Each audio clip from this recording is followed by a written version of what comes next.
যখন বিয়ে হয়েছিল একটা টিনের ঘর ছিল, এখন আমি বিল্ডিং করেছি। এটা তো নিজের জন্য না।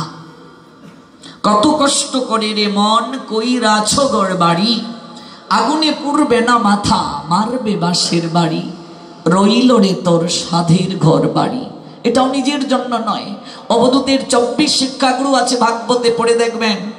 সেই 24 শিক্ষাগুরুর মাঝে একজন হচ্ছে সর্প। সর্পকে প্রণাম দিয়ে অবধূত বলছিলেন, তোমার কাছ থেকে আমি বৈরাগ্যের শিক্ষা নিয়েছি। তুমি বাসা তৈরি করো না, ওই কুটোরে থাকো, গর্তে থাকো, এমনকি নিজের শরীরটাকেও তুমি ত্যাগ করো। দেখবে সাপ খুলস ত্যাগ করে।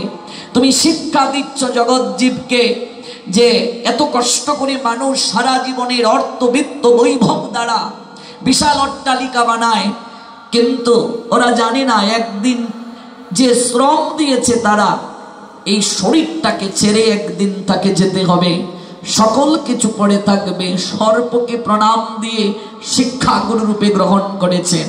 তাই বলে ভাগবত বলেননি যে আপনার একটা বাসস্থান দরকার নাই। ভাগবত বলেছেন গৃহ অবশ্যই প্রয়োজন আছে, কিন্তু এটাই যদি মনুষ্য জীবনের একমাত্র প্রয়োজন হয় তাহলেই দুঃখ। অর্থের প্রয়োজন আছে, অর্থ যদি মনুষ্য জীবনের একমাত্র প্রয়োজন হয় তাহলেই কেবল সেটি দুঃখ। নিজের জন্য কি করলে দেখবে হিসাবের খাতাটা শূন্য। কিচ্ছুটি করতে পারি নাই। এই জগতে কারো পাপ কেউ নেয় না, কারো পুণ্য কেউ নেয় না। আপনার আমার যদি পীড়া হয়, রোগ হয়, ঔষধটা আমাকে আপনাকে আলাদা খেতে হবে। যে স্বামী এত আমায় ভালোবাসে, ওগো আমার মেডিসিনটা তুমি খেয়ে নাও না, কিছু লাভ হবে? হবে না। কর্মফল কেউ কারো ভাগ নেবে না। কাজেই অন্তর নিজের কর্মটা, নিজের জন্য কর্মটা সম্পাদন করা দরকার। আমি এক মাসিকে বলেছিলাম, ও মাসি সপ্তাহে একটা বার শুক্রবার একটু ভাগবত শুনতে আসতে পারো না মন্দিরে 2 ঘন্টা সময়? বাকি 6টা দিনেই তো সংসারে সময় দিচ্ছ।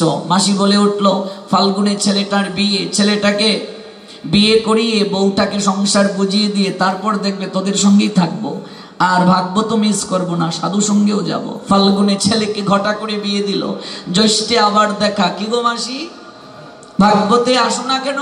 শুনলাম ছেলেকে ঘটা করে বিয়ে দিলে। মাসি বলে উঠলো, বাবা রে ইচ্ছে ছিল শাশুড়ি হব, কলিযুগ রে বাবা নতুন বউ হয়ে গেলাম। মারে আমার এই অল্প বয়সের জীবনে বাংলাদেশের 64 জেলায় আমি ঘুরে বেরিয়েছি। এই আপনাদের এই দক্ষিণবঙ্গের সর্বপ্রথম আমার পাট শরীয়তপুর জেলায় 11 বছর আগে আমি এসেছি। এই মাদারীপুরের ট্যাকের হাটে আমি 8 বছর আগে প্রবচন করে গিয়েছি। কাজেই আজ থেকে নয়, আমার এই অল্প বয়সের জীবনে বাংলার আনাচে কানাচে আমি ঘুরেছি।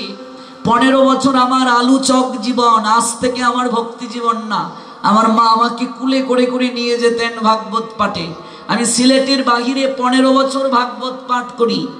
আমার এই অল্প বয়সের জীবনে অগণিত ভক্ত বৈষ্ণবের সান্নিধ্য প্রাপ্তির সুযোগ হয়েছে, অগণিত লোকের সঙ্গে মেশার সুযোগ হয়েছে, সৌভাগ্য হয়েছে। যে যুগ চলছে রে মা, 100টা পরিবারের মাঝে 99টা পরিবারে মা ছেলেকে বিয়ে করিয়ে বর্তমানে শাশুড়ি হয় না, নতুন বউ হয়। মিলিয়ে দেখবে। যদি মনে করো ছেলে বিয়ে করিয়ে দিয়ে ভক্তি যাজন করব, ভাগবতে যাব, মন্দিরে যাব, ধর্ম প্রতিপালন করব, তাহলে ভুল ভাবছো। জীবনে কোনোদিন তোমার ভাগবতে যাওয়া হবে না। এই জন্য বাকি যে 4টা রজনী থাকবে 2.5 ঘন্টা করে মিস করবে না, একটা অনুষ্ঠানও মিস করবে না। জীবনের অনেক প্রশ্নের সমাধান পেয়ে যাবে ধারাবাহিকভাবে এই পাঠগুলো যখন শুনবে। যারা আসে নাই তাদের কাছে সংবাদটা পৌঁছে দেবে। ভাগবতের সন্ধান যদি কাউকে দেয়, ভাগবতের আসরে যাওয়ার পথটা যদি কেউ দেখিয়ে দেয়, তাহলেও তার অহৈতুকী কৃপা প্রাপ্তি হয়। এটা আমরা শেষের দিকে শুনব। প্রসঙ্গ ছিল আমাদের 18 এবং 108 সংখ্যা। 108 দেখবে খুবই গুরুত্ব এটা। এই 108কে ব্রহ্মের প্রতীক বলা হয়।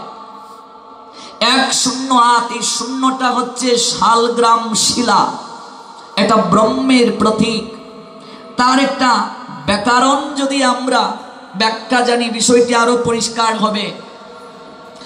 দেখবে বাংলা ভাষায় বর্ণমালার অক্ষরের যে সাংখ্যিক স্পন্দন, ব্রহ্মকে যদি আমরা বিভাজন করি, ব্যাখ্যা করি, ব যোগ র যোগ হ যোগ ম, ব্রহ্মকে বাংলা কি পাওয়া যায়?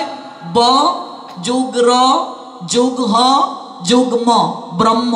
তাহলে ক থেকে ব বর্গ পর্যন্ত গণনা করো। ক খ গ ঘ উ চ ছ বর্গীয় জ ঝ ইয় ট ঠ ড ড মূর্ধন্য ত থ দ দ দন্তান্ন প ফ ব।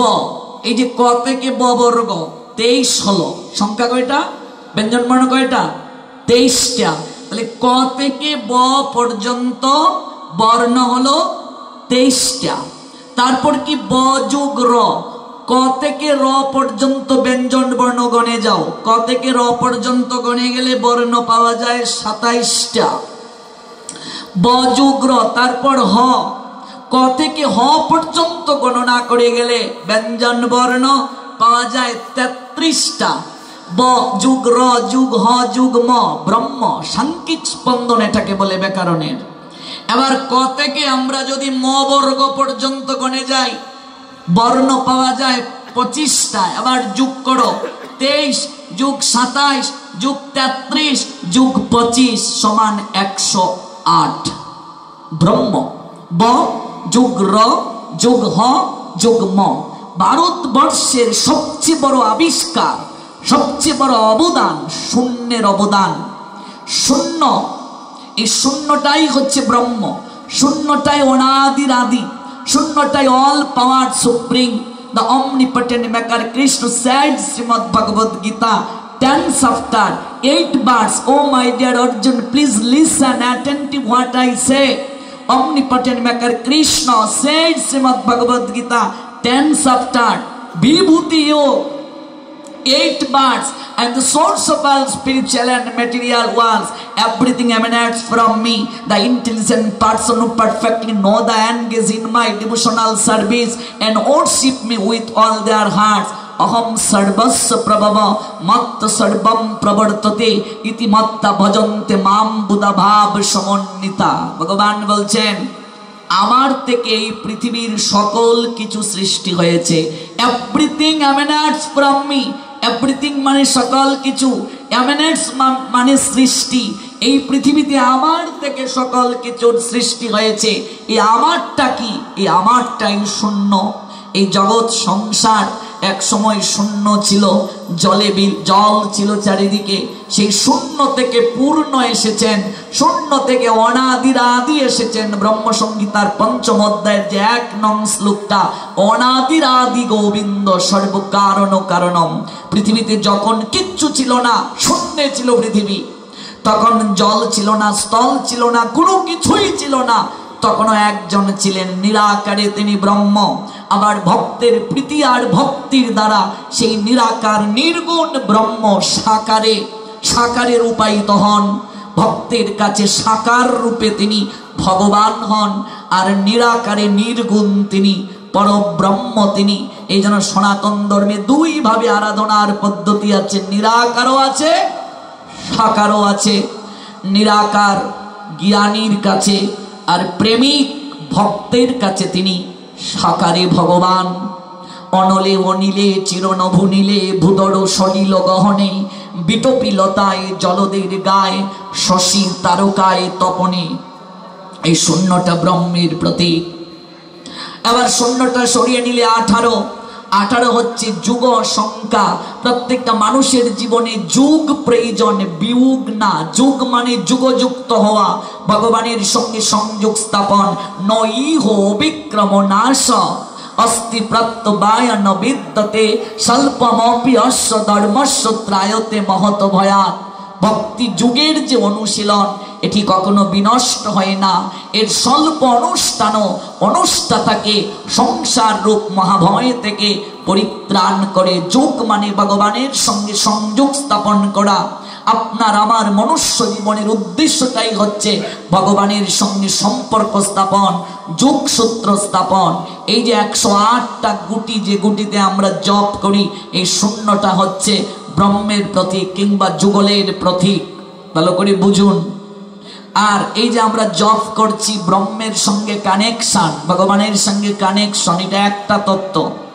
ভক্তির তত্ত্বে এই ঘটিটা হচ্ছে যুগল। 108 জন সখী এক একজন ভক্তির তত্ত্বে ব্যাখ্যা দিয়েছেন, কিন্তু মূল কথা সংযোগ স্থাপন, নামের মাধ্যমে সংযোগ স্থাপন। আয়ুর্বেদের দৃষ্টিতে যদি আমরা ব্যাখ্যা করি, মানব দেহে 108টি পদ ধরে চালিকা শক্তি এসে হৃৎপিণ্ডকে সচল করে। আয়ুর্বেদ শাস্ত্র যারা পড়ে, আয়ুর্বেদের উপরে যদি কোনো ডাক্তার এখানে কেউ থেকে থাকেন, 108টাকে যদি আমরা একটু ভাগ করি, 6 গুণ 3 গুণ 2 গুণ 3, 3 6 18, 18 দুগুণে 36, 3 36 108, 6 গুণ 3 গুণ 2 গুণ 3, 6 মানে 6টা রিপু। 6 মানে কি? 6টা রিপু। দেখে রিপু 6 জনা, তারা কথা শুনে না, সাধন পথে চলতে আমায় করে গো মানা, কাম ক্রোধ লোভ মোহ মদ মাৎসর্য। এই 6 সতীনের সংসার হচ্ছে, এক একজন এক এক দিকে টানছে। যদি কারো ঘরে একাধিক পত্নী থাকে, পতিকে যেমন নিয়ে টানাটানি থাকে, আজ তুমি আমার সঙ্গে থাকবে, রিপুগুলো এক এক দিকে টানছে, আমার কাছে আসো, আমার কাছে আসো। এর থেকে বাইরে বের হওয়াটা অত্যন্ত কঠিন। 6 মানে 6টি রিপু, 6 গুণ 3, 3 হচ্ছে 3টা কাল, অতীত বর্তমান ভবিষ্যৎ। তারপর হচ্ছে 2 হৃদয়ের 2টি অবস্থা, একটা হচ্ছে নির্মলতা, আরেকটা হচ্ছে কলুষিত ভাব। তারপর 3 মানে মানুষের মনের 3টি অবস্থা, ইচ্ছা, অনিচ্ছা, উদাসীনতা। তাহলে কি দাঁড়ালো? 6টি রিপু। এই রিপুকে যদি কেউ নিয়ন্ত্রণে আনতে পারে, অতীত বর্তমান ভবিষ্যৎ সম্পর্কে সে জ্ঞাত হয়ে যায়, তখন তাকে ত্রিকালদর্শী বলা হয়। আর হৃদয়ের 2টি অবস্থা আছে, একটা নির্মলতা, একটা কলুষিত ভাব। কোনটাকে আপনি গ্রহণ করবেন সিদ্ধান্ত আপনার উপরে। আপনার ইচ্ছা, আপনার অনিচ্ছা, আপনার উদাসীনতা, আপনাকেই সিদ্ধান্ত গ্রহণের দায়িত্ব দিয়েছেন। 108 আর 18 যুগ সংখ্যা। যুগ হোক মানুষের জীবনে, গীতার প্রত্যেকটা অধ্যায়ের শেষে দেখবে যুগ আছে। অর্জুন বিষাদ যুগ, সাংখ্য যুগ, কর্মযুগ, জ্ঞান যুগ, কর্মসন্ন্যাস যুগ, অভ্যাস যুগ, জ্ঞান বিজ্ঞান যুগ, অক্ষর ব্রহ্ম যুগ, রাজবিদ্যা রাজগুজ্জ যুগ। তারপর হচ্ছে বিভূতি যুগ, সেই বিভূতি যুগের পরে বিশ্বরূপ দর্শন যুগ, ভক্তি যুগ, ক্ষেত্র ক্ষেত্রজ্ঞ বিভাগ যুগ, গুণাত্রয় বিভাগ যুগ, পুরুষোত্তম যুগ। তারপর আমরা দেখতে পাই দৈবাসুর সম্পদ বিভাগ যুগ, শ্রদ্ধাত্রয় বিভাগ যুগ, মুখ্য যুগ। প্রত্যেকটা অধ্যায়ের শেষে যুগ আছে। এই যুগ মানে কি? ভগবানের সঙ্গে সম্পর্ক স্থাপন, ভগবানের সঙ্গে সম্বন্ধ স্থাপন। প্রত্যেকটা অধ্যায়ের মূল কথা, প্রত্যেকটা অধ্যায়ের আসল কথা। তাহলে প্রথমটাই অর্জুনের বিষাদ যুগ। বিষাদ যদি মানুষের জীবনে না আসে, তার জীবনে প্রসাদ প্রাপ্তি হয় না। ভালো করে কথাটা বুঝবেন। বিষাদ যদি জীবনে না আসে, দুঃখ যদি জীবনে না আসে, সে কখনো প্রসাদ পেতে পারে না। গোবিন্দের প্রসাদ শব্দের অর্থ কৃপা। তাহলে অর্জুনের বিষাদ যুগে পরিণত হলো, অর্থাৎ ভগবানের সঙ্গে সংযোগ স্থাপিত হলো অর্জুনের দুঃখ। আমাদের দুঃখটা সংযোগ স্থাপিত হয় না কেন?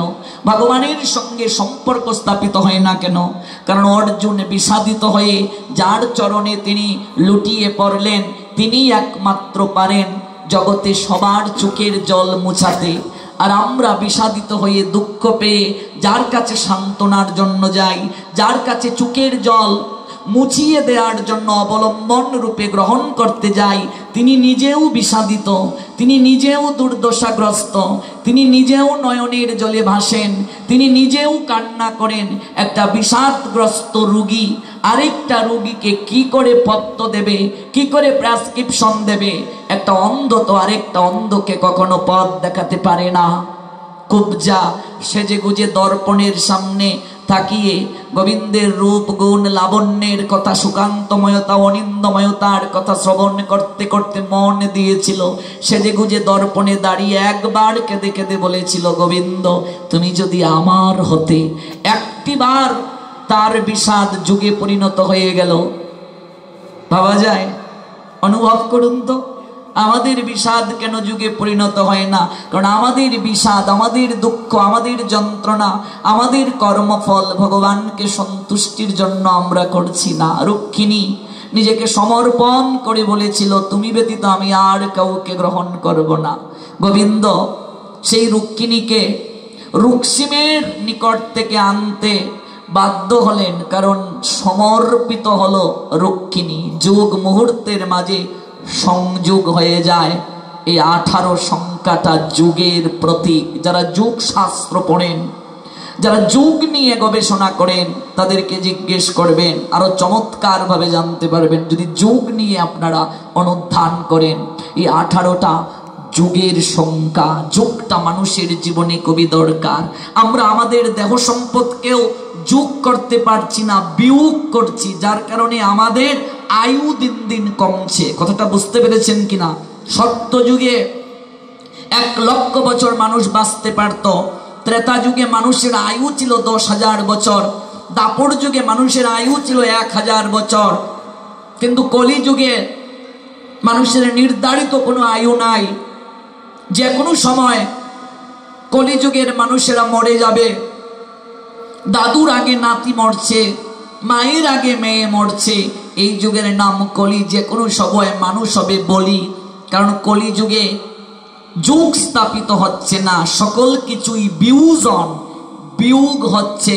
তাই গীতা আমাদেরকে যুগ সম্পাদনের কথা বলছে, ভগবানের সঙ্গে সংযোগ স্থাপনের কথা বলছে। কোত্থেকে এলাম?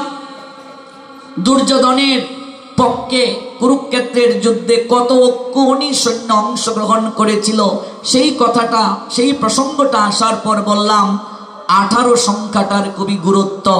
18 অক্ষৌহিনী সৈন্য কুরুক্ষেত্রের যুদ্ধে অংশ নিল। 18 অধ্যায় গীতা, 18,000 ভাগবতের শ্লোক, 18 দিনে যুদ্ধ হলো। 18টা পুরাণ, সর্বক্ষেত্রে 18। অর্থাৎ মানুষের জীবনে যুগ প্রয়োজন। মানুষ যদি ভগবানের সঙ্গে যুগ স্থাপন না করে, তাহলে সে হারিয়ে যাবে, বারবার ফিরবে, আসবে। বিষ্ণু পুরাণের ভাষায় জলজা নব লক্ষানি স্থাবরা লক্ষ বিংশতি ক্রিময়া রুদ্র সংখ্যাকা পক্ষিনাম 10 লক্ষ নাম 30 লক্ষ জ্ঞানী পশব জন্ম চাতুর্লক্ষানি মানুষা। এই যে 18 সংখ্যাটিকে দিয়ে কৃষ্ণ দ্বৈপায়ন বেদব্যাস এত চমৎকার জগৎকে শিক্ষা দিলেন। এই সকল গ্রন্থরাজি মানুষকে ঈশ্বরের সঙ্গে যুগ সূত্র স্থাপন করে দেয়। আর যুগ যদি মানুষের ঈশ্বরের সঙ্গে না হয়, বারবার তাকে ফিরতে হবে এই মায়াময় সংসারে। কখনো জলজ প্রাণী হয়ে, কখনো লতাগুল্ম হয়ে, কখনো বৃক্ষ হয়ে, কখনো কৃমিকীট হয়ে, কখনো পাখি হয়ে, কখনো পশু হয়ে। আর ভগবান মাঝে মাঝে মানুষ কুলে পাঠাবেন। 9 লক্ষ জলজ প্রাণী, 10 লক্ষ পাখি, 11 লক্ষ কৃমিকীট, 20 লক্ষ গাছপালা, 30 লক্ষ পশু আর 4 লক্ষ মনুষ্য জনম। বারংবার ফিরতে হবে। কুরুক্ষেত্রের যুদ্ধে 18 অক্ষৌহিনী সৈন্য অংশ নিয়েছিল। আর বলছিলাম কৌরবদের পক্ষে অর্থাৎ দুর্যোধনের পক্ষে 24 লক্ষ। কৌরবদের কিংবা দুর্যোধনের পক্ষে সৈন্যের বিষয়টা কোন প্রসঙ্গ থেকে এলো? বলছিলাম দুর্যোধনের লাঠির যে জোর ছিল, এরকম লাঠির জোর কিংবা গোষ্ঠীতে ভাইয়ের সংখ্যা আমাদের আছে কিনা। আর এই প্রসঙ্গটা করতে গেলো অহংকার কিংবা অভিমান যদি মানুষের চিত্তে আসে, তার কখনো পূর্ণতার স্তরে আসীন হয় না। ধারাবাহিকভাবে আমরা যাব ধীরে ধীরে। 18 অক্ষৌহিনী সৈন্য, মনে রাখবে, 1 অক্ষৌহিনীকে 4টা ভাগে ভাগ করা যায়। 1 অক্ষৌহিনীকে পদাতিক সৈন্য, অশ্বারোহী সৈন্য, হস্তিবাহিনী সৈন্য, রথী, এই 4টা ভাগে 1 অক্ষৌহিনী সৈন্যকে ভাগ করা হয়। পদাতিক সৈন্য 1,09,350, অশ্বারোহী 65,610, হস্তি বাহিনী 21,870, রথি 21,870। তাহলে যোগ করুন। পদাতিক সৈন্য 1,09,350, তার সঙ্গে যোগ অশ্বারোহী 65,610। তো 1,09,350 যোগ 65,610 সমান 1,74,960। তার সঙ্গে যোগ করুন হস্তি বাহিনী 21,870। তো 1,74,960 যোগ 65,610 সমান 1,96,830। তার সঙ্গে যোগ করুন রথি 21,870, 1,96,830 যোগ 65,610 সমান 2,18,700 জন। আমার বাবা ঐকিক নিয়ম হেঁটে হেঁটে আমাদের শেখাতেন, যে অঙ্ক হেঁটে হেঁটে করা যায়। আমার বাবা সংগ্রামের আগে আইকম বিকম কমপ্লিট হেঁটে হেঁটে আমাদের শেখাতেন, হেঁটে হেঁটে। ক্লাস 5-এ আমি প্রধানমন্ত্রী কর্তৃক পুরস্কার পেয়েছিলাম প্রধানমন্ত্রী খালেদা জিয়ার কাছ থেকে 3 সালে, যখন আমি ক্লাস 5-এ পড়ি, 2003। ট্যালেন্টের মাঝে ফার্স্ট হয়ে প্রধানমন্ত্রী কর্তৃক পুরস্কার পেলাম। প্রধানমন্ত্রী নিজে আমায় চিঠি দিয়েছিলেন, খালেদা জিয়া ট্যালেন্টের মাঝে প্রথম হয়েছিলাম আমি। তখন বাবা বলতেন অঙ্ক এমন একটা বিষয়, বাবা খুব অঙ্কে ভালো, অঙ্ক হেঁটে হেঁটে করা যায়। রাস্তা দিয়ে হেঁটে হেঁটে আমাদেরকে ঐকিক নিয়ম করাতেন। এই গুণটা বাবার কাছ থেকে পাওয়া। হিসাব করুন, ঐকিক নিয়ম করুন। 1 অক্ষণী সৈন্য সমান 2,18,700, অতএব 18 অক্ষণী সৈন্য সমান 2,18,700 গুণ 18 সমান 39,36,600। তন্মধ্যে দুর্যোধনের পক্ষে 11 অক্ষণী। ঐকিক নিয়ম করুন। 1 অক্ষণী সৈন্য সমান 2,18,700, অতএব 11 অক্ষণী সৈন্য সমান 2,18,700 গুণ 11 সমান 24,05,700। এবার 39,36,600 কুরুক্ষেত্রের যুদ্ধে মোট অংশগ্রহণকারী সৈন্য, তার সঙ্গে বিয়োগ করুন দুর্যোধনের সৈন্য, তাহলে পাণ্ডবদের সৈন্য পেয়ে যাবেন। 39,36,600 বিয়োগ 24,05,700 সমান 15,30,900। এগুলো আবার ক্যালকুলেটর লাগে নাকি? এখনকার পোলাপান একটা সামান্য হিসাব করতে ক্যালকুলেটর মোবাইলে টিপছে, আমরা অবাক হই। এগুলো হিসাব করতে আবার ক্যালকুলেটর লাগে নাকি? এই আমাদের এই মস্তিষ্ক কত পার্সেন্ট ব্যবহার করি আমরা? একটা মোবাইলের মেমোরিতে কতটুকু থাকে, কতটুকু ধারণ করা যায়? আমরা এই মস্তিষ্কটাকে খারাপভাবে ব্যয় করছি, ভিন্নভাবে আমরা ব্যয় করছি। মোবাইল আমরা বলছি আমরা ব্যবহার করছি, কিন্তু মোবাইল আমরা ব্যবহার করছি না, মোবাইল আমাদেরকে ব্যবহার করছে। কে বলছে মোবাইল আমরা ব্যবহার করছি? যতদিন পর্যন্ত মোবাইলকে আপনি ব্যবহার করতে না পারবেন, ততদিন যাবৎ এই মোবাইল আপনার সকল সুখ কেড়ে নেবে, সকল শান্তি কেড়ে নেবে, সকল আনন্দ কেড়ে নেবে।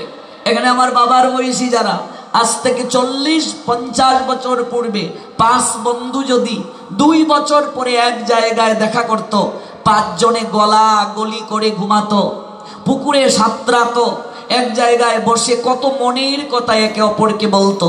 এখন 5 বন্ধু এক জায়গায় বসে আছে বটে, কিন্তু 5 জনের হাতে স্মার্ট মোবাইল, দেহটা আছে তাদের একসঙ্গে, কিন্তু মনটা এক জায়গায় নাই। গৌর প্রেমানন্দে এক জায়গায় নাই। আমার মা আমাকে রামায়ণের লীলা শুনিয়ে শুনিয়ে খাওয়াতেন, মহাভারতের গল্প শুনিয়ে শুনিয়ে ঘুম পাড়াতেন। এখনকার মায়েরা নাট বল্টু দেখিয়ে দেখিয়ে সন্তানকে খাওয়ায়, মোটু পাতলু দেখিয়ে দেখিয়ে খাওয়ায়।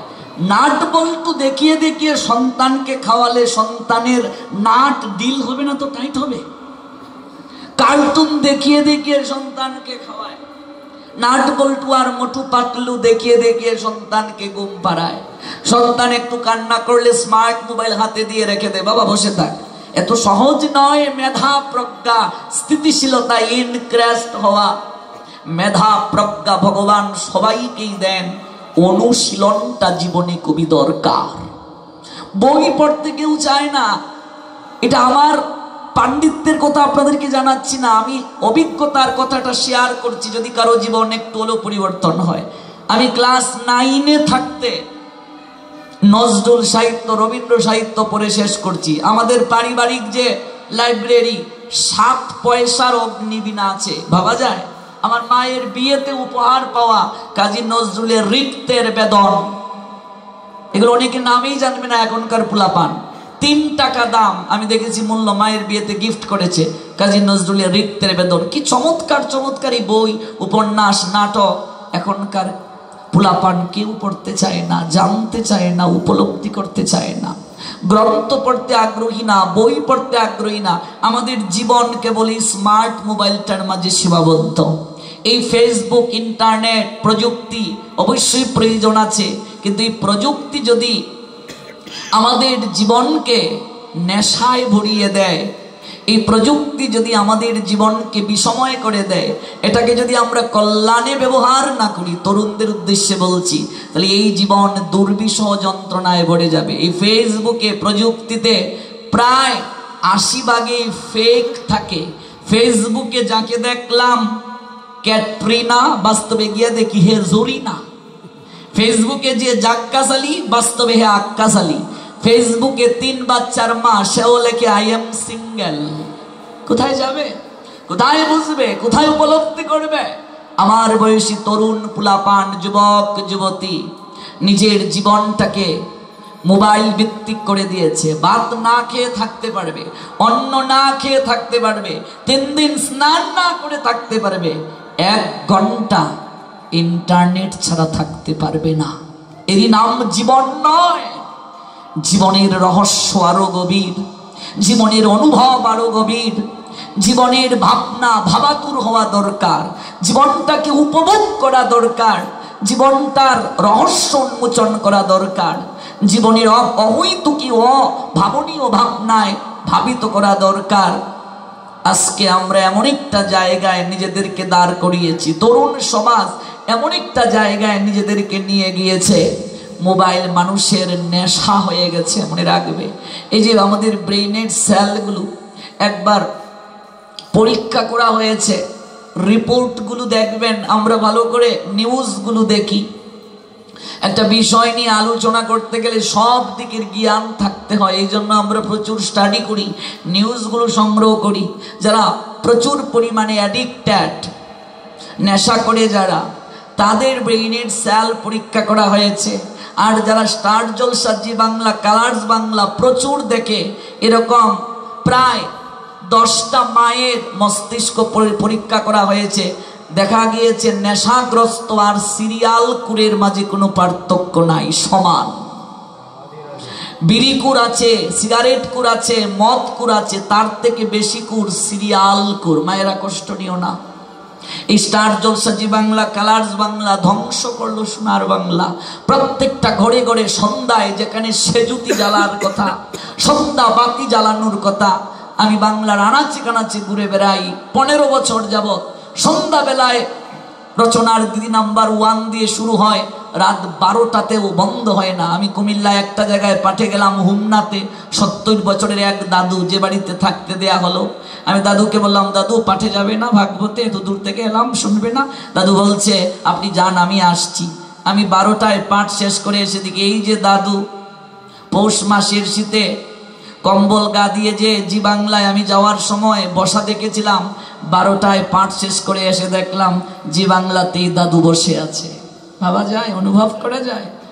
আমার এক দূর সম্পর্কের কাকা প্রেম করে বিয়ে করছিল, ফুড অফিসে চাকরি করে। তৎকালীন সময়ে একটা সিরিয়াল দিত, খুকা বাবু, নাম শুনেছ? মায়েরা কয় হ্যাঁ, তারাও দেখেছে। এবার এই কাকিমা খুকা বাবুর প্রেমে এমন পড়া পড়লো, আর এই সিরিয়ালের প্রেমে অফিস থেকে কাকাবাবু আসার পর যে একটু তার সঙ্গে ভালো করে কথা বলবে, এই সময়টা পর্যন্ত তার নাই। এবার কাকাবাবু দেখলো আমার এই সংসার অশান্তির কারণ, আর আমার সম্পর্ক, প্রেম করে বিয়া, আর এখন আমার সাথে কথাই কয় না বউ, এটার পিছনে একমাত্র দায়ী এই সিরিয়াল। তাই ডিশের লোকটাকে ডাকছে, ভাই একটু কৃপা করে আমাদের বাসায় আসবে। বলছে কেন? আসে একটা গ্যাছাং কাঠ দিয়ে যা। গ্যাছাং কাঠ, তোর যাতায়াত ভাড়া 3 গুণ দেব, আর গ্যাচাং কাঠের জন্য আমি আরো 3 গুণ দেব। বলছে ব্যাপারটা কি? বলছে তোর বৌদিকে খোকাবাবু নিয়ে যাচ্ছে। ও দাদা, খোকাবাবু তো সিরিয়ালে, বৌদিকে কি করে নেবে? বলছে ভাই আমার সংসার যদি তুই বাঁচাতে চাস, একটা গ্যাচাং কাঠ দিয়ে যা। এবার ডিশের লোক এসে একটা গ্যাচাং কাঠ দিয়ে চলে গেল। পরদিন কাকাবাবু ফুড অফিস থেকে ডিউটি সেরে সন্ধ্যাবেলায় বাসায় ফিরলেন। মেয়ের নাম রূপাঞ্জলি। বলছে মা রে রূপাঞ্জলি, কি রান্না হয়েছে? তোমার মাকে বলো খাবার দিতে। রূপাঞ্জলি বলছে বাবা রান্না করতে কে হবে, গ্যাস তো নেই। বলছে গ্যাস নিলে তো অ্যানাউন্স করে নেওয়ার কথা, গ্যাস কখন নিল রে, লাইনের গ্যাস। বলছে তুমি মাকে সিরিয়াল দেখতে দেবে না, ডিশের লাইন কেটে দিয়েছে, মাও গ্যাসের লাইন কেটে দিয়েছে।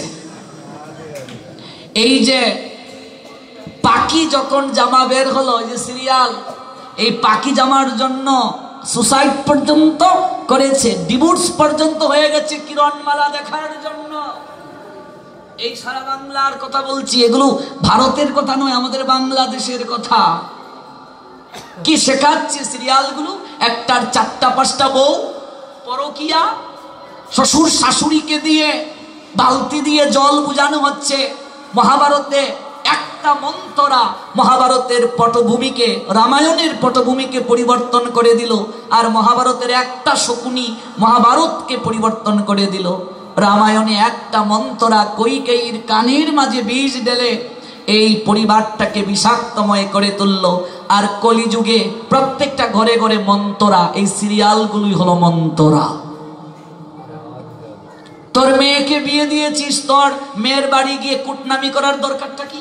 প্রত্যেকটা সিরিয়ালে দেখবে একটা করে কুটনি বুড়ি আছে, মেয়েকে ফোন করে করে কানের মাঝে বিষ ঢালছে, নইলে মেয়ের বাড়ি গিয়ে বিষ ঢালছে। কি শিখছে সমাজ, কি জানছে সমাজ? আমি কলকাতায় গিয়ে এই প্রতিবাদগুলো করে এসেছিলাম। প্রত্যেকটা পরিচালক ধর্মটাকে পুঁজি করে যে ধর্মীয় সিরিয়ালগুলো দেখাচ্ছে, একটা সিরিয়ালের সঙ্গে আমাদের শাস্ত্রের কোনো সম্পর্ক নাই।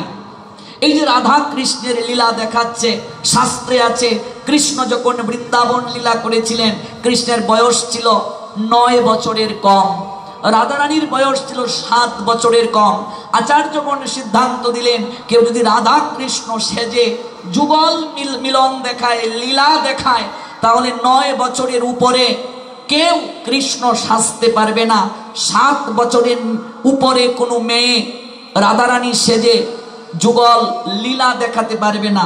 তো সিরিয়ালে যে বস্ত্রহরণ, কৃষ্ণ লীলা, রাধার সঙ্গে গোবিন্দের যে লীলা দেখানো হচ্ছে, এখানে কৃষ্ণ কিংবা রাধারানীর বয়স শাস্ত্র যা বলছে তা কি মানা হচ্ছে? কেন হচ্ছে না? 9 বছরের কোনো ছেলেকে দিয়ে আর 7 বছরের কোনো মেয়েকে দিয়ে যদি সিরিয়াল করে আমাদের শরীরে সুরসুরি জাগবে? জাগবে না। কোনো পরিচালক এই ভারতে এত আলোচক, কাউকে প্রতিবাদ করতে দেখি না। ধর্মটাকে এমন ভাবে বিকৃত করা হচ্ছে যে যা পারে গান রচনা করছে, যে যা পারে শাস্ত্র গ্রন্থটাকে বিকৃত করছে। আর এগুলো দেখে অন্য ধর্মের অনুসারীরা আমাদেরকে কটূক্তি করছে। এই সমাজ শাস্ত্র না জেনে রাধাকে কৃষ্ণের মামি বানিয়ে ফেলছে। এমনকি গান রচনা হয়েছে, তুমি তো ছিলে গো রাধে আয়ানের গরণী, বাইকনার প্রেমে মত্ত হইয়া হইলায় পাগলিনী, হইলায় কলঙ্কিনী। ভাবা যায় এই গান শুনে মানুষ কি শিক্ষা নেবে? যে কৃষ্ণ তার মামির সঙ্গে প্রেম করেছে? কৃষ্ণ রাধা এরা কি প্রেমিক প্রেমিকা? যিনি কৃষ্ণ তিনি তো রাধা। লীলারস আস্বাদিতে 2 দেহধারী, লীলা শেষ কৃষ্ণের শরীরে রাধা প্রবেশ করেছেন। আজকাল এই গভীর তত্ত্বগুলো দেখানো হচ্ছে না। সিরিয়ালে যতগুলো ধর্মের সিরিয়াল দেখাচ্ছে, ভালো করে জেনে যাও, সবগুলোই কাল্পনিক, একটার সঙ্গেও শাস্ত্রের কোনো মিল নেই।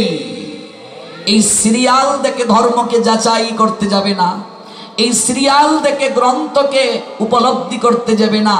সিরিয়াল দেখে, মহাভারতের সিরিয়াল দেখে অনেক বড় পণ্ডিত একজন, অনেক বড় বড় প্রশ্ন। একটা মহাভারতে 1 লক্ষ শ্লোক রয়েছে সংস্কৃতে, ওই পয়ার সন্ধ্যে মহাভারত নয়। আপনাদের আশীর্বাদে আমি 10 লক্ষ টাকার গ্রন্থ কালেক্ট করেছি, 10 লক্ষ টাকার। আমি যখন অনার্স ফার্স্ট ইয়ার পড়ি তখনই আমি 6 লক্ষ টাকার গ্রন্থ স্টাডি করেছি। একটা মহাভারত বাংলাদেশ থেকে যদি কিনতে হয় 1 লক্ষ শ্লোকের 57,000 টাকা দাম। 1 লক্ষ শ্লোক কে পড়বে? পড়ার সময় কোথায়? আর পরে জ্ঞান বিতরণের জায়গাটা কোথায়? পরিবেশটা কোথায়? একটা রামায়ণ যদি বাংলাদেশ থেকে কিনতে হয় 45,000 টাকা। আজকে আমরা রামায়ণ মহাভারত শোনো শোনো শোনো সবে শোনো দিয়া মন, মহাভারতের কথা করিব বর্ণন, এগুলো মহাভারত নয়। পয়ার ছন্দে আমাদের কোনো প্রামাণিক শাস্ত্র না। আমাদের সকল প্রামাণিক শাস্ত্রগুলো সংস্কৃতে লেখা। সংস্কৃত যদি না জানা হয়, আমাদের পূর্বতন আচার্যগণ ষড় গোস্বামীপাদের শিক্ষাগুলো যদি কখনো অবলম্বন না করা হয়, আমরা গ্রন্থ তথা ধর্মের শাশ্বত চেতনা বুঝব না। কাজে একটু দরকার এই বিষয়ে মনোযোগী হওয়া। 39,36,600 জন কুরুক্ষেত্রের যুদ্ধে অংশ নিলেন, অর্থাৎ 18 অক্ষৌহিণী সৈন্য। 18 দিন যুদ্ধ হলো। যুদ্ধ শেষে মাত্র জীবিত রইলেন 10 জন। কুরুক্ষেত্রের যুদ্ধ শেষে মাত্র জীবিত রইলেন 10 জন। 39,36,600 জনের মাঝে মাত্র 10 জন জীবিত রইলেন যুদ্ধ শেষে। ভাবা যায়, রক্তের গঙ্গা বইল। এই 10 জনের মাঝে কে কে? পঞ্চপাণ্ডব 5 জন, আর 6 নম্বরে আছেন কৃপাচার্য, 7 নম্বরে আছেন সাত্যকী, 8 নম্বরে আছেন অশ্বত্থামা, 9 নম্বরে কৃতবর্মা, 10 নম্বরে আছেন যুযুৎসু। এই 10 জন মাত্র জীবিত রইলেন। পঞ্চপাণ্ডবের পরিচয় না হয় আমরা জানি, কিন্তু কৃপাচার্যকে কৃপ যুগাচার্য, সন্ধি বিচ্ছেদ করলে কৃপাচার্য।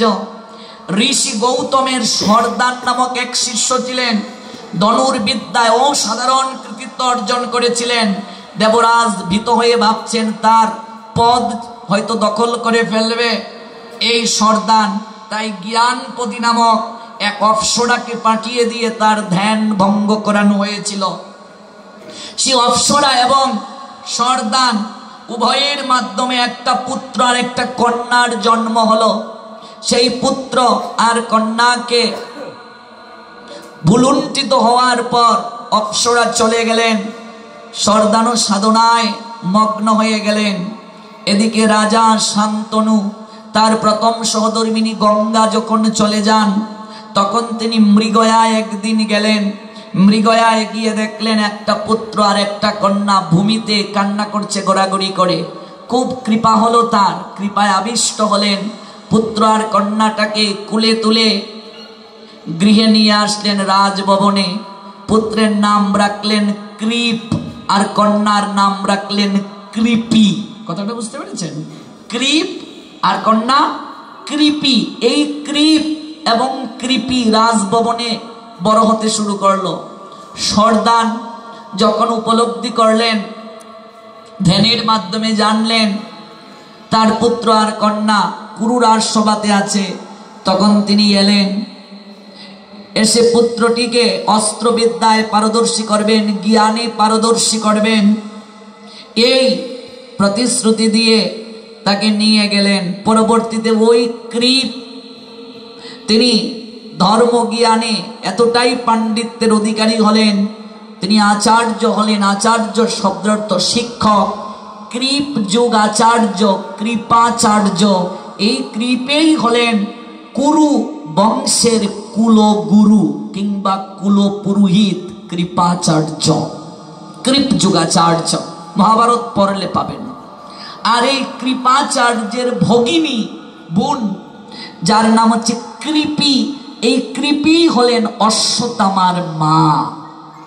কৃপি, এই কৃপাচার্য যুদ্ধ শেষে জীবিত রইলেন 6 নম্বরে। 7 নম্বরে কে জীবিত রইলেন? সাত্যকী। সাত্যকীটাকে যদুবংশীয় সত্যকের পুত্র। সত্যকের বাবার নাম কি? সিনি। সিনির পুত্র সত্যক আর সত্যকের পুত্র সাত্যকী। এই সাত্যকী যখন জন্ম নিলেন, তখন তার নাম সাত্যকী ছিল না, তার নাম হলো যুযুধান। প্রথম অধ্যায়টা পড়ে দেখবেন, যুযুধান শব্দটা আছে। এই যুযুধান পরবর্তীতে সাত্যকী নামে খ্যাত হন। সাত্যকী অর্জুনের নিকটে যুদ্ধ বিদ্যায় পারদর্শী হয়ে যুযুধান সাত্যকী রূপে খ্যাতি লাভ করেন এবং তিনি পাণ্ডব পক্ষে অংশগ্রহণ করে যুদ্ধ করেছিলেন।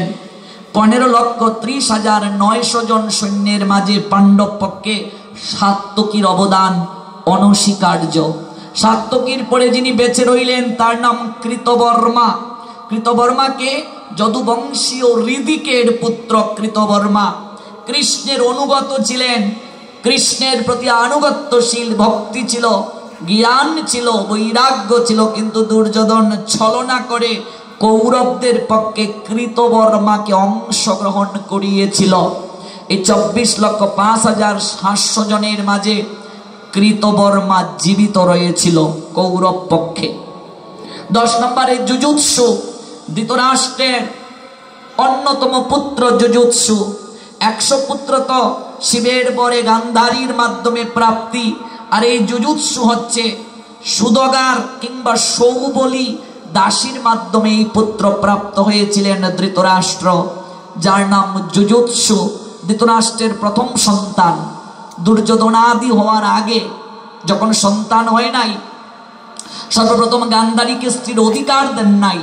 শকুনি পরবর্তীতে সে কৌশল করলো, আপনি তো রাজা হতে চেয়েছিলেন, কিন্তু এই ভীষ্ম আর হচ্ছে বিদুর আপনাকে রাজা হতে দিল না। আপনি না হয় হলেন না, কিন্তু আপনার পুত্ররা তারা তো রাজা হতে পারবে, তাদেরকে কেন আপনি বঞ্চিত করছেন? আমার ভগিনীকে আপনি অধিকার দিচ্ছেন না কেন? আমার ভগিনী আপনাকে 200টা হাত দিতে পারেন, এই 200 হাত দিয়ে কি আপনি সিংহাসনটা দখল করতে পারবেন না? দেখুন, রাজত্ব লাভের বাসনায় সন্তান ধারণে প্রবৃত্ত হলেন।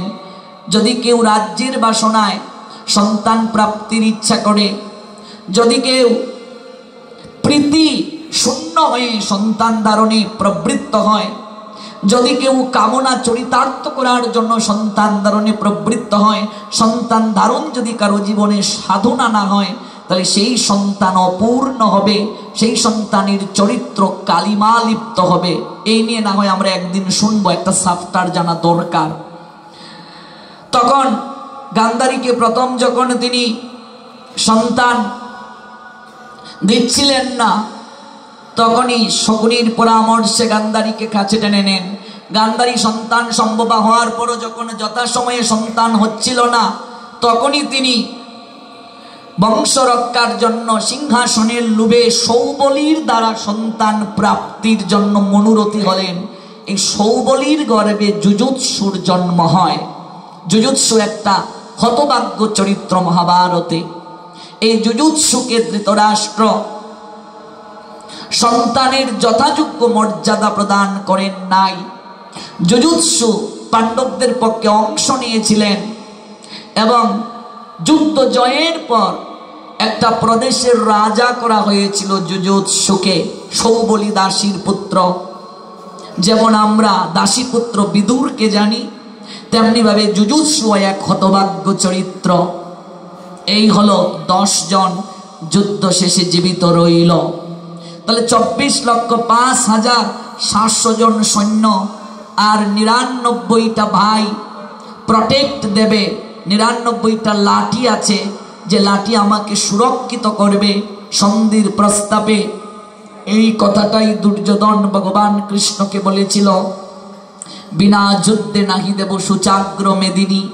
আমার পক্ষে যারা ভুবন বিজয়ী যোদ্ধা, দ্রোণাচার্য, যার হাতে যতক্ষণ পর্যন্ত অস্ত্র থাকবে কেউ তাকে মারতে পারবে না। মহামহিম বিশ্ব ইচ্ছা মৃত্যুর বরদান প্রাপ্ত, কেউ তাকে মারতে পারবে না যতক্ষণ পর্যন্ত তিনি মৃত্যুর ইচ্ছা জ্ঞাপন না করবেন। কর্ণ যে কবচ কুণ্ডল নিয়ে জন্ম নিয়েছে, এই কুণ্ডল যতক্ষণ পর্যন্ত থাকবে কেউ তাকে মারতে পারবে না। অশ্বত্থামা মাথায় মণি নিয়ে জন্ম নিয়েছে, কেউ তাকে মারতে পারবে না। অজেয় অপরাজেয় সকল সৈন্যদেরকে নিয়ে দুর্যোধনের অহংকার ছিল, লাঠির জোর দেখিয়েছিল, কিন্তু একটা একটা করে যখন ভীম সকল লাঠিকে ভেঙে দিল, দুর্যোধন যখন অসহায় হয়ে গেল, গান্ধারী তখন সারা জীবনের সাধনার শক্তি চোখের বাঁধন খুলে মস্তক থেকে চরণ পর্যন্ত দৃষ্টির মাধ্যমে প্রদান করে শরীরটাকে রক্ষা কবচ করেছিল, কিন্তু কোনো চেষ্টা দ্বারা দুর্যোধনকে বাঁচানো সম্ভব হলো না। একটাই কারণ, অহংকারী অভিমানী যে তার পক্ষে কখনো কৃষ্ণ অবস্থান করেন না। এই বিষয়টি বোঝানোর জন্য এত দূর গেলাম। যখন ভীম উরুতে আঘাত করে উরুটা ভেঙে দিল, ভগ্ন উরু নিয়ে দুর্যোধন বারবার দাঁড়ানোর চেষ্টা করেছিল, উঠতে পারছিল না। ভগবান সেই সময় সেই জায়গায় গিয়ে বললেন, ওরে মূর্খ, খুব না বলেছিলে তোর লাঠির জোর বেশি? কোথায় তোর লাঠি? একটিবার ডাক না, লাঠি তো ভরসা হয়ে রে, তোর 99 লাঠি না তোকে ভরসা দেবে? কোথায় তোর লাঠি? কোনো লাঠি তো তোকে আজ ভরসা দিতে পারছে না। ওরে এই জগৎ সংসারে আমাকে যে লাঠি মনে না করে, গোবিন্দ বলছেন, আমাকে যে লাঠি মনে না করে, শেষের দিনে কোনো লাঠি তাকে ভরসা দিতে পারে না রে। আমরা মনে করি আমার পুত্র, আমার বংশের লাঠি, আমার নাতি শ্মশানে দেবে ছাতি, কিচ্ছু লাভ হবে না রে মা। কোনো নাতি, কোনো পন্থী, কোনো খন্তি, কেউ তোমার লাঠি হবে না। যদি তুমি গোবিন্দকে লাঠি মনে করো, শেষের দিনে কোনো কাষ্টের লাঠি তোমাকে আর ব্যবহার করতে হবে না। গোবিন্দ স্বয়ং লাঠি হয়ে তোমাকে হাত ধরে চরণ তরিতে তুলে এই ভবনদী পার করে চিন্ময় ধামে পৌঁছে দেবে। এরই নাম ভাগবতের অপরিমেয় তত্ত্ব কথা। এই অহংকার ভাব থেকে আমাদের বের হতে হবে। এই অপ্রাকৃত তত্ত্ব কথা জগতের বুকে যারা দান করে বেড়ায়, তারা শুধু দাতা নয়, দাতা শিরোমণি। এই কথাটি দিয়েই শুরু করেছিলাম যে চৈতন্য ভাগবত বলছেন, চৈতন্য চরিতামৃত বলছেন, তারা শুধু দাতা নয়, দাতা শিরোমণি। বলছিলাম জড় জগতে আমরা যে কোনো দান আমরা আমাদের পুণ্যের জন্য করছি, এগুলো আমাদেরকে পুণ্য অবশ্যই প্রাপ্ত করিয়ে দেবে, কিন্তু এগুলো কখনো আমাদেরকে সুকৃতি দান করবে না। পুণ্যের প্রভাব নষ্ট হয়ে যায়, সুকৃতি কখনো নষ্ট হয় না। পুণ্যের প্রভাবে মানুষ স্বর্গ পর্যন্ত যেতে পারে। আপনি ব্যাংকে টাকা রেখেছেন, যতদিন টাকা রাখবেন ততদিন মুনাফা পাবেন, ব্যাংক থেকে টাকা তুলে নিলে আর মুনাফা পাবেন না। পুণ্য যতদিন থাকবে ততদিন পুণ্যের একটা সুখ, পুণ্য থেকে একটা ঐশ্বর্য ভোগের উপঢৌকন পাওয়া যাবে। কিন্তু পুণ্য যেদিন শেষ হবে, স্বর্গ থেকে ঘাড় ধাক্কা দিয়ে বের করে কর্মানুযায়ী একটা জুনিতে প্রাপ্ত করিয়ে দেয়া হবে। টাকা আছে পকেটে, ব্যাংকে গেলাম, তখন চেক আমি দেখালাম ব্যাংকে আমার টাকা আছে, আমি টাকা আনলাম, সেই টাকা দিয়ে আমি যে কোনো একটা হোটেলে গেলাম, আমাকে জামাই আদর করে রাখলো। যেমন আমার টাকা শেষ, হোটেল থেকে আমাকে ঘাড় ধাক্কা দিয়ে বের করে দেবে। যদি আমি টাকা পরিশোধ করতে না পারি, আমার বিরুদ্ধে মামলা করা হবে। তেমনিভাবে পুণ্য শেষ, স্বর্গে আমাকে আর চিরদিন রাখা হবে না, সেখান থেকে আমায় ফিরে আসতে হবে। জগতের সকল প্রকার সামাজিক কর্মকাণ্ড থেকে যত প্রকার দান প্রয়োজন আছে, আমি যে প্রয়োজন নেই তা বলছি না, ভুল বুঝবেন না, এগুলো আমাদের পুণ্য সঞ্চয় করিয়ে দেবে। কিন্তু ভগবান জানালেন অষ্টাদশ অধ্যায়ে, এই জগতে আমার কথা যে দান করে প্রচার করে, তারা আমার প্রিয়, তাদের মতো প্রিয় আমার আর কেউ হতে পারে না।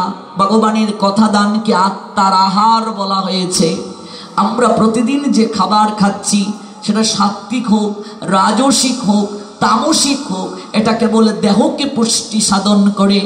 কিন্তু এই দেহটা যার মাধ্যমে পরিচালিত, আত্মা যাকে বলে, ওই আত্মার পুষ্টি সাধন করতে পারে। এই আত্মাকে একমাত্র পুষ্টি সাধিত যে করে, আত্মার যে আহার, সে আত্মার আহার হচ্ছে হরিনাম, হরি কথা। আত্মা মাছ খায় না, মাংস খায় না, নিরামিষও খায় না, আত্মার আহার একমাত্র হরিনাম, হরি কথা, কৃষ্ণ নাম, কৃষ্ণ কথা, এটাই আত্মার আহার। আর সেই আহারের ব্যবস্থা করে দিয়েছেন এই কৃষ্ণ গোসাইয়ের বাড়ি তথা শ্রী শ্রী রাধা গোবিন্দ মন্দির প্রাঙ্গণের ভক্তবৃন্দ। 5 দিন ব্যাপী অপ্রাকৃত